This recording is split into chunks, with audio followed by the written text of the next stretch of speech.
At 0600 hours on August 17, 1944, Major Hans Ulrich von Luck stood in the command post of Kampfgruppe von Luck near the village of Truns in Normandy, France, listening to sounds that meant death was coming from above. The sound was distinctive, not the rumble of artillery or the crack of rifle fire.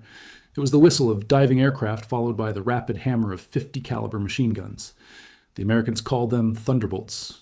The Germans had another name, Jabo, short for Jagdbomber, fighter bomber. And when the Jabos came, men died. Von Luck was 33 years old, commander of Panzer Grenadier Regiment 125 of the 21st Panzer Division. He had fought in Poland, France, North Africa, and Russia before Normandy. Now his battle group was tasked with holding open the western end of the Falaise Pocket so that trapped German forces could escape. 50,000 German soldiers were surrounded on three sides, with only one narrow corridor that von Luck's men were fighting desperately to keep open. The Panther tanks and assault guns under von Luck's command were supposed to be among the best armored vehicles in the world. Sloped armor that could deflect most Allied shells. 75mm main guns that could destroy a Sherman at 2,000 meters. Superior optics. Excellent mobility. German tankers knew their Panthers and Tigers could win almost any ground engagement against American or British armor. But none of that mattered when the Jabos came. The Republic P-47 Thunderbolt was a massive single-engine fighter aircraft, one of the heaviest fighters in the war. When fully loaded with fuel, ammunition, and ordnance, it weighed 17,500 pounds, approximately 8 tons. The aircraft was powered by a Pratt and Whitney R, 2800 double wasp radial engine, an 18-cylinder air-cooled power plant producing 2,000 horsepower. This massive engine drove a 4-bladed Curtiss electric constant-speed propeller 13 feet in diameter. The P-47's primary armament consisted of 8 Browning M250 caliber machine guns, 4 mounted in each wing outboard of the landing gear. Each gun was loaded with between 300 and 425 rounds, giving the aircraft a total ammunition load of approximately 3,400 rounds.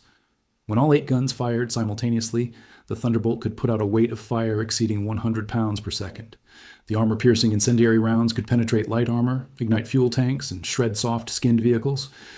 Beyond its machine guns, the P-47 could carry external ordnance on hardpoints under the fuselage and wings. A centerline rack could carry one 500-pound bomb or a 300-gallon drop tank for extended range missions. Wing racks could carry additional bombs, bringing the total bomb load to 2,500 pounds. Alternatively, the aircraft could be armed with 10 5-inch high-velocity aircraft rockets, known as HVARs. These rockets used a 7.6-pound TNT general-purpose warhead and were effective against vehicles, buildings, and personnel.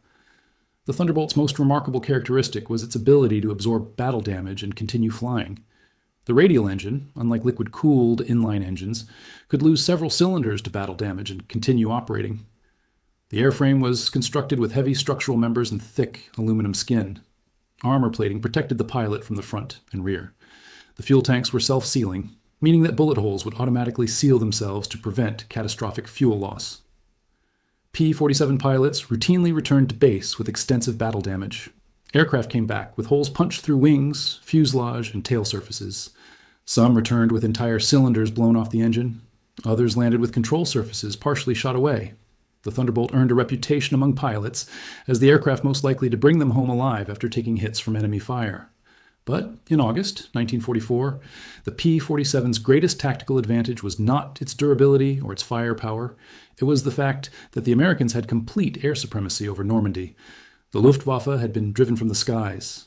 German tanks moved during daylight at their own risk. Allied fighter bombers ruled the sky, and the Germans were learning what it meant to be hunted from above. The tactical problem facing German armored forces in Normandy was unprecedented in modern warfare. Since June 6th, D-Day, Allied aircraft had attacked German formations with relentless intensity.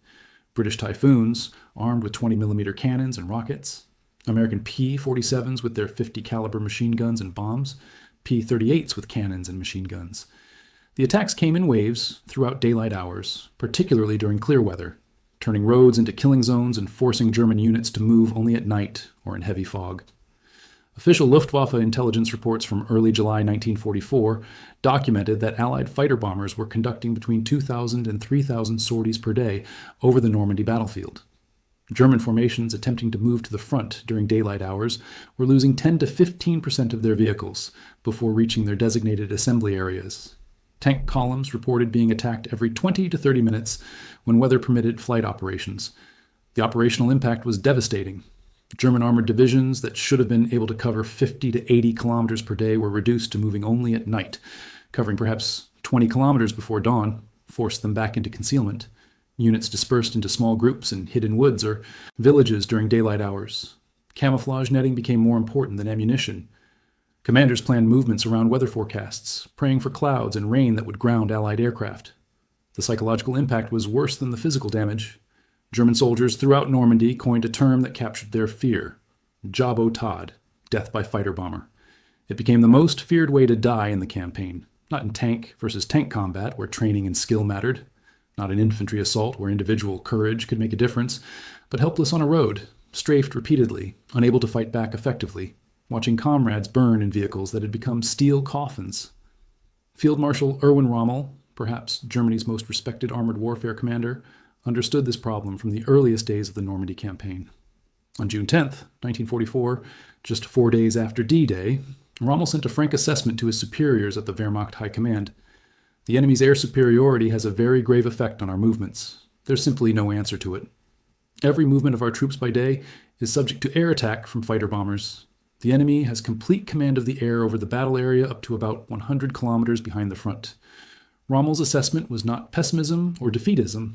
It was accurate tactical analysis from Germany's most experienced field commander. He had fought against Allied air power in North Africa. He knew what air superiority meant for ground operations, and he knew that without control of the air, German armored forces could not execute the kind of mobile warfare that had brought them victory in Poland, France, and the early campaigns in Russia. 2 months later, on July 17, 1944, Rommel himself became a casualty of Allied air supremacy. He was returning from an inspection tour of the front lines when his staff car was spotted by British Spitfires from 602 Squadron Royal Air Force. The Spitfires dived and strafed the vehicle on a road near Sainte-Foy de Montgomery.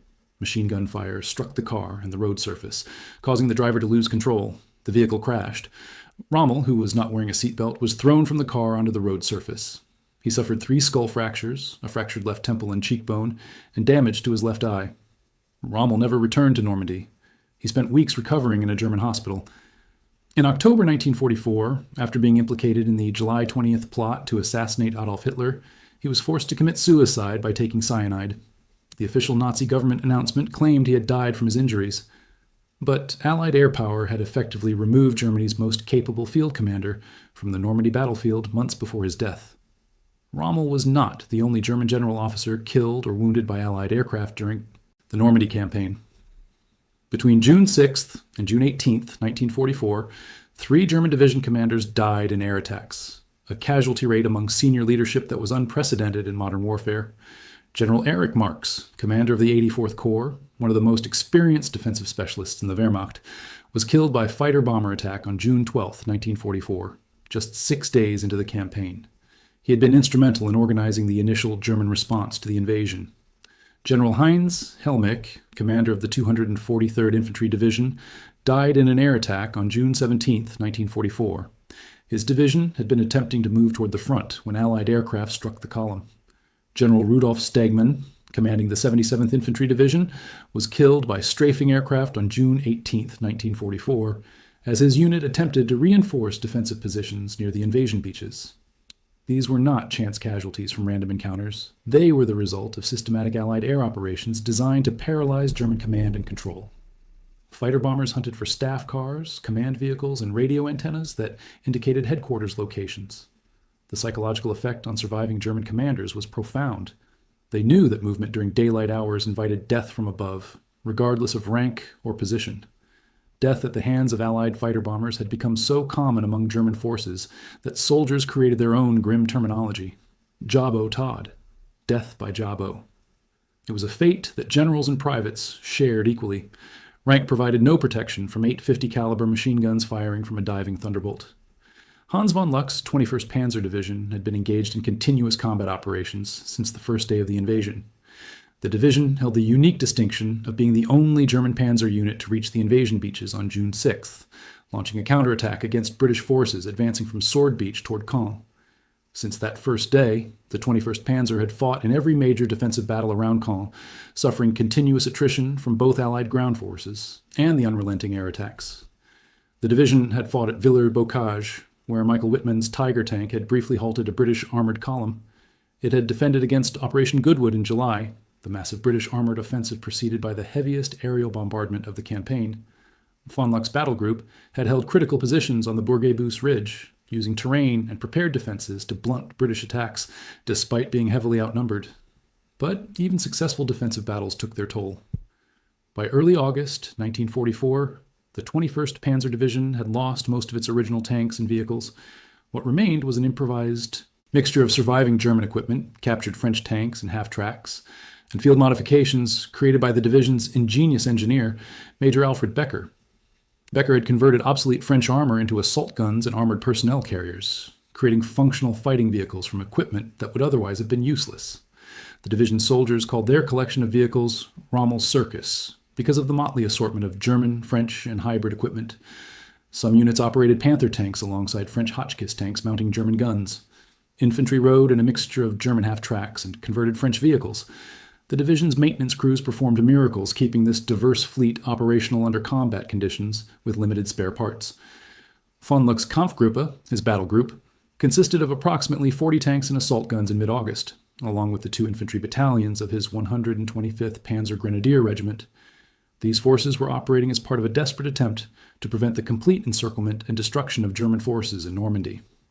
American forces under Lieutenant General George Patton had broken through German defenses at Avranches at the end of July and were racing east and north in a sweeping movement. British and Canadian forces were pushing south from Caen. The trap was closing around 5 German divisions. Encirclement meant annihilation. German commanders knew they needed to withdraw immediately or face complete destruction, but Adolf Hitler had forbidden any retreat. Instead, he ordered an immediate counterattack, Operation Lüttich, an armored thrust toward Avranches designed to cut off Patton's supply lines and restore the German defensive front. The counterattack was launched on August 7, 1944. It failed catastrophically within 48 hours. The primary reason for the failure was not superior American tactics or overwhelming force. It was Allied air power. On August 8th, weather over Normandy cleared after several days of clouds and rain that had grounded most air operations. Allied commanders immediately launched every available aircraft. Over 3,000 sorties were flown that single day. P-47, Thunderbolts, and British Typhoons fell on German armored columns attempting to advance toward Avranches and later trying to withdraw from the failed attack. The attacks were coordinated through a sophisticated ground-air cooperation system. Forward air controllers with the advancing American ground forces radioed target coordinates to aircraft circling overhead. Fighter bombers dove on German positions, expended their ammunition and bombs, returned to forward airfields in Normandy to rearm and refuel, then returned to strike again. Some pilots flew 4 or 5 missions in a single day. The devastation was extraordinary.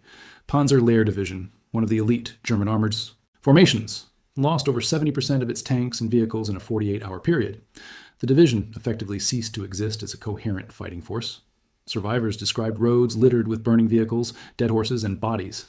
The division commander reported that his unit had been destroyed not by American ground forces, but by unrelenting air attacks that made movement impossible and concentration suicidal. The failed counterattack and subsequent airstrikes created the conditions for the Falaise Pocket, the encirclement that would destroy German combat power in Normandy. Canadian forces pushing south from Caen and American forces sweeping north from the Avranches breakout threatened to trap 5 German divisions in a shrinking pocket near the town of Falaise. German commanders recognized the danger and began a fighting withdrawal, attempting to escape eastward before the trap closed completely. But the withdrawal had to be conducted during daylight hours because the situation was deteriorating too rapidly to wait for nightfall. German units moved in daylight and paid a terrible price. This was the tactical situation that Hans von Luck faced on August 17, 1944. His Kampfgruppe had been assigned the critical mission of holding open the western end of the escape corridor near the villages of Troon and Chambois. Approximately 50,000 German soldiers were trapped in the pocket. Half of them, perhaps 25,000, might escape if the corridor could be kept open for several more days.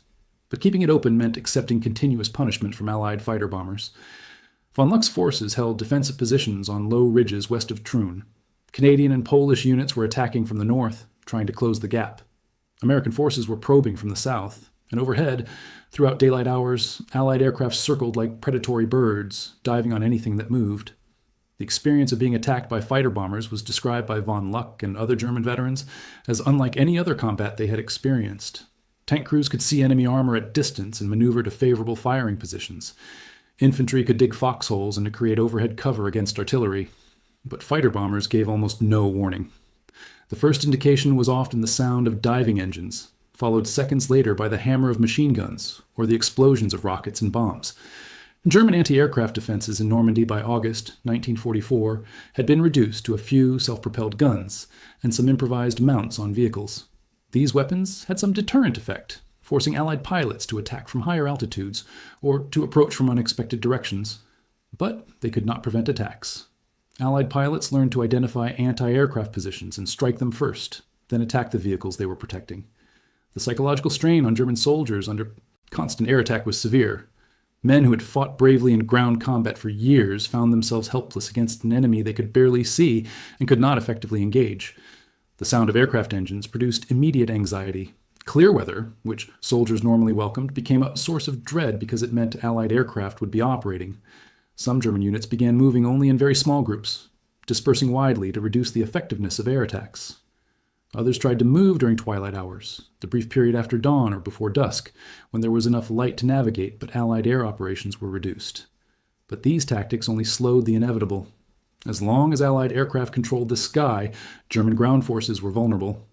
On August 17th, von Luck's men held their positions through the day, fighting off probing attacks by Canadian forces while watching the sky nervously. The weather was clear. Allied aircraft were overhead almost continuously. German vehicles attempting to move through the corridor were attacked repeatedly.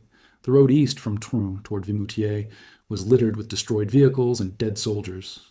Von Luck later wrote in his memoir that the period from August 17th to August 21st, when the corridor finally closed, was among the most difficult of his military career.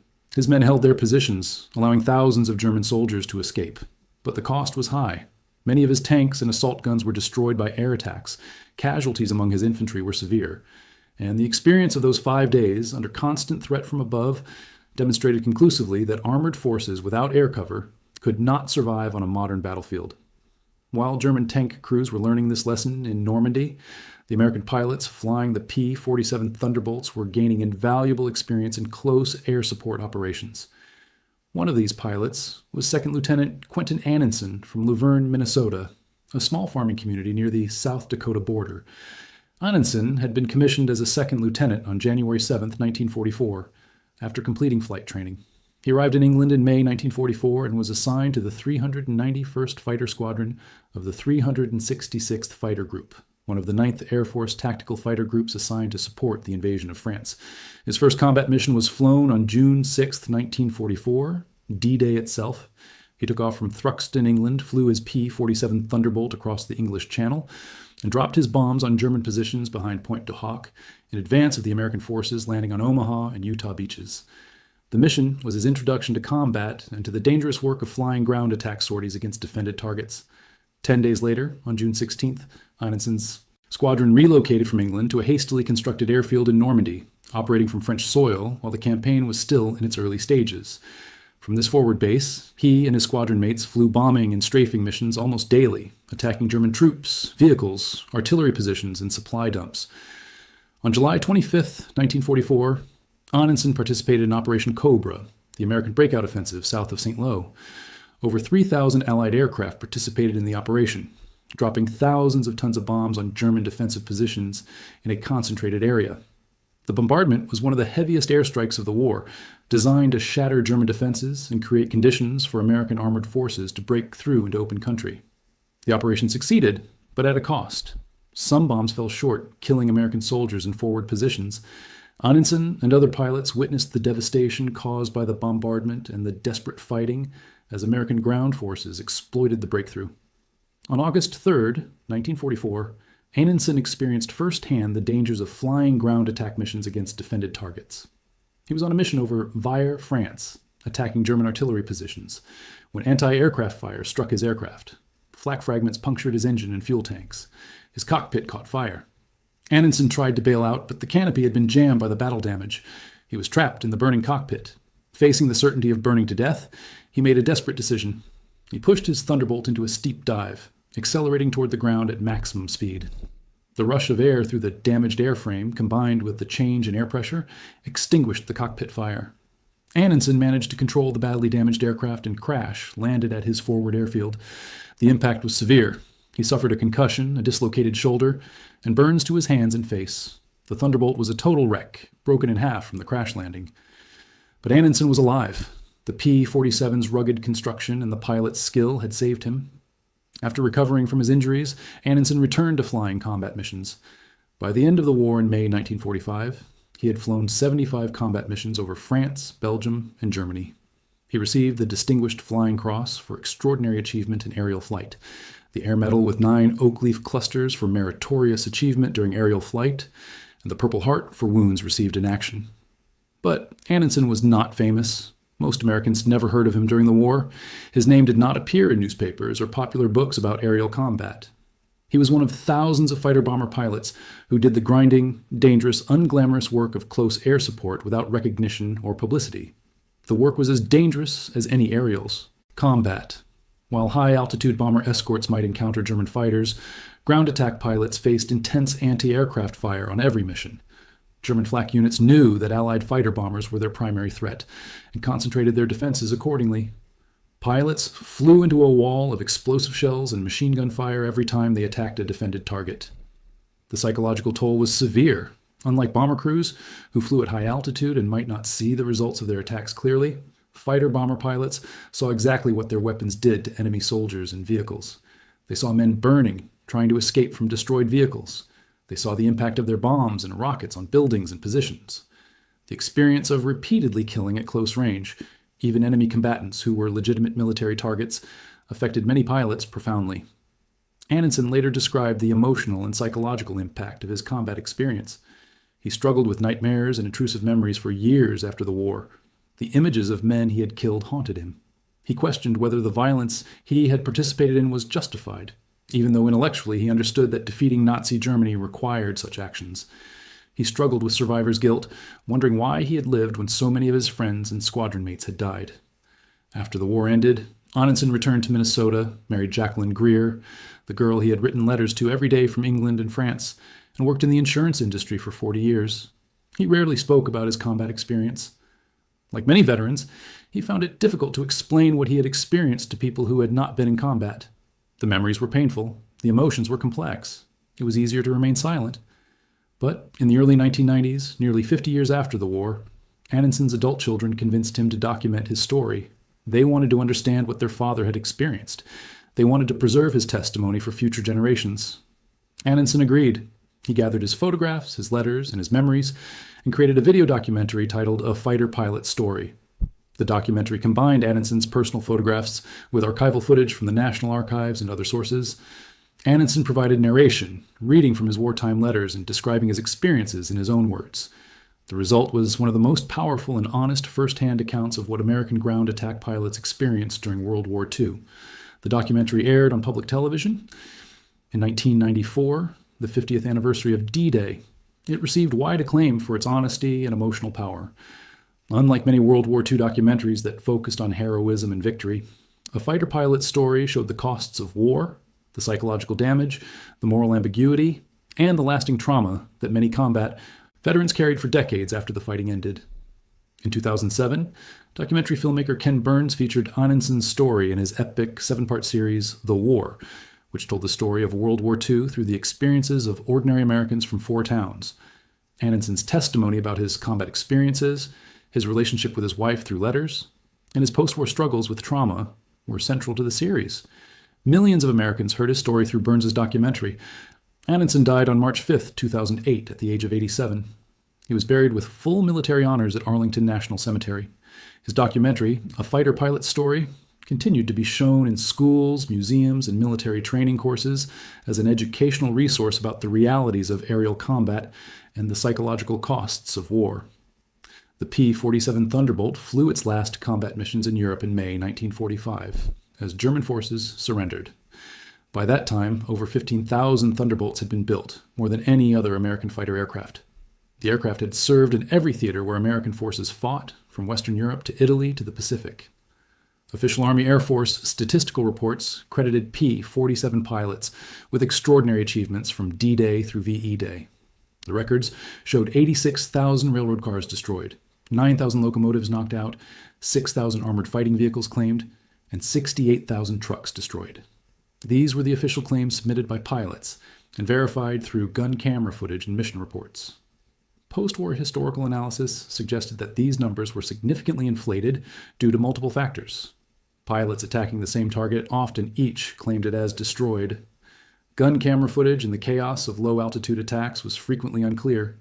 Disabled vehicles were sometimes counted as destroyed when they might have been repairable.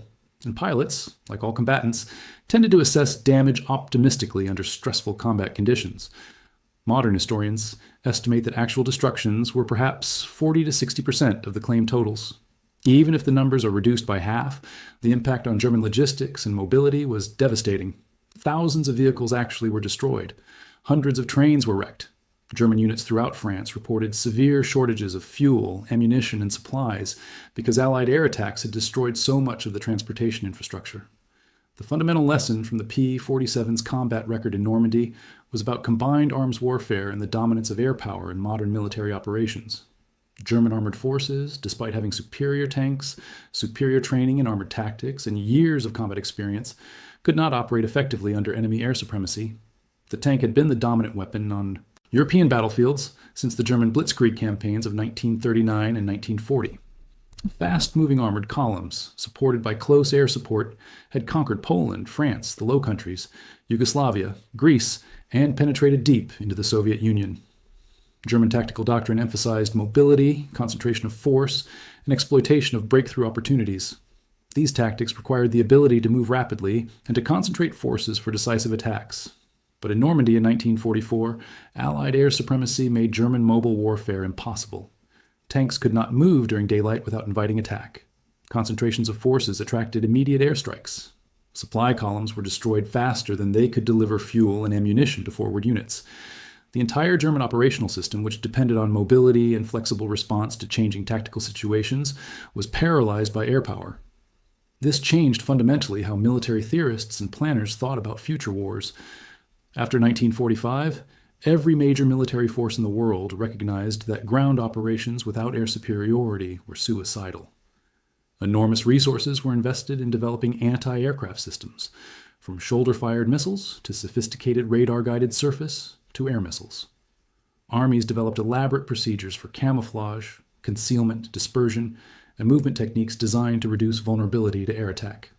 But the fundamental tactical reality remained unchanged into the 21st century. Control of the air means control of the battlefield. Ground forces operating without friendly air cover or effective air defenses faced destruction from above. The lesson that German tank crews learned in Normandy in 1944 has been relearned in conflicts from Korea to Vietnam to Iraq to Ukraine. For German soldiers who fought in Normandy and survived, the lesson was learned at terrible cost. Hans von Luck was among the survivors. His Kampfgruppe held the escape corridor open until August 21st, when Canadian and Polish forces finally closed the gap near Chambois. Von Luck's unit withdrew eastward with the remnants of other German formations. He continued fighting through the retreat across France, the defense of the German border, and the final battles inside Germany itself. Von Luck survived the war, was captured by Soviet forces, and spent 5 years in Soviet captivity under harsh conditions. He was released and returned to Germany in 1950. He worked in business and agriculture in post-war West Germany. In 1989, 44 years after the war ended, he published his memoir, Panzer Commander, written with the assistance of American historian Stephen Badsey. The book became one of the most respected German memoirs of World War II. Unlike some German accounts that minimized Wehrmacht involvement in Nazi crimes or portrayed German soldiers as victims, von Luck's memoir was notably honest about German responsibility and the nature of the war Germany had waged. The book was valued by military historians and officers for its tactical insights and honest assessment of German operations.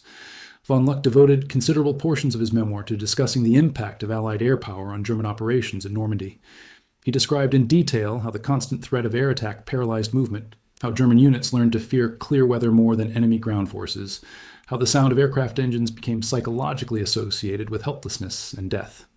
He argued that the decisive factor in the Normandy campaign was not the quality of German versus Allied equipment, not the relative skill of soldiers, not even the numerical superiority of Allied forces.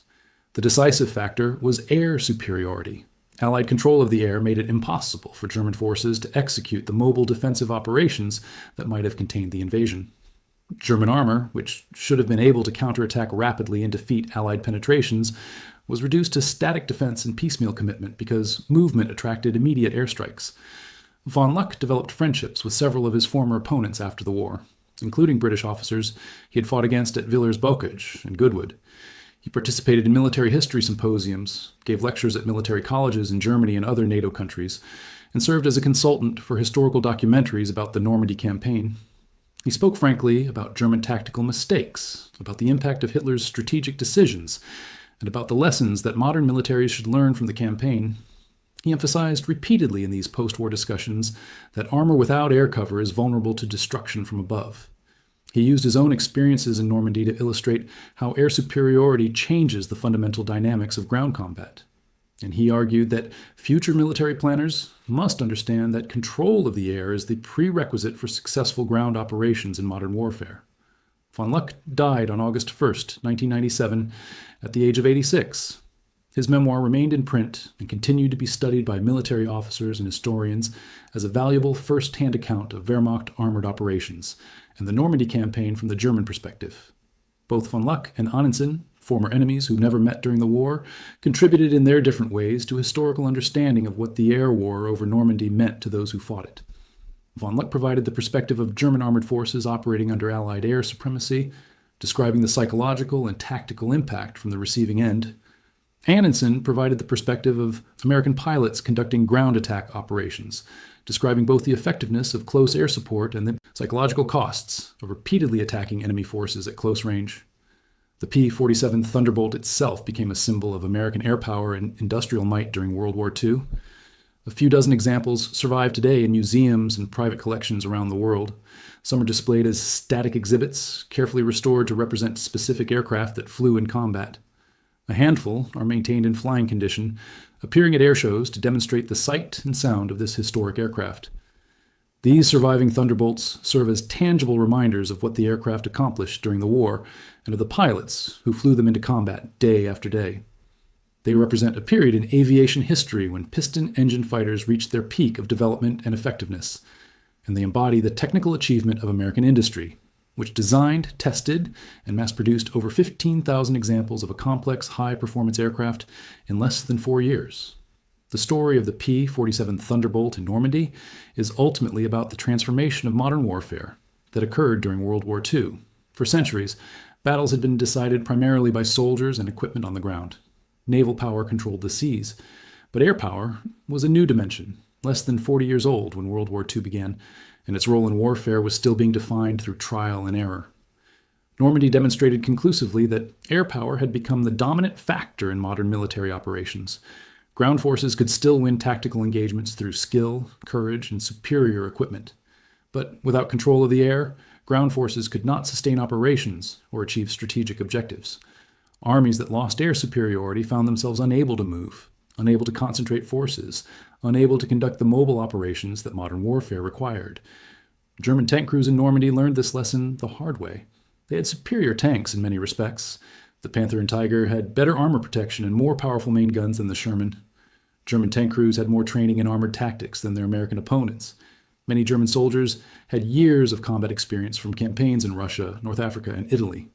By conventional measures of training, equipment, and experience, German armored forces in Normandy should have been able to contain the Allied invasion. But when Allied fighter bombers controlled the skies above Normandy, none of those advantages mattered. German armor could not move during daylight without inviting destruction. Units that attempted to move were attacked repeatedly until they stopped or were annihilated. The ability to maneuver, which is the essence of armored warfare, was taken away from German tank units by Allied air power. The term Jabo Tod, death by fighter bomber, captured perfectly the psychological impact of this new reality on German soldiers.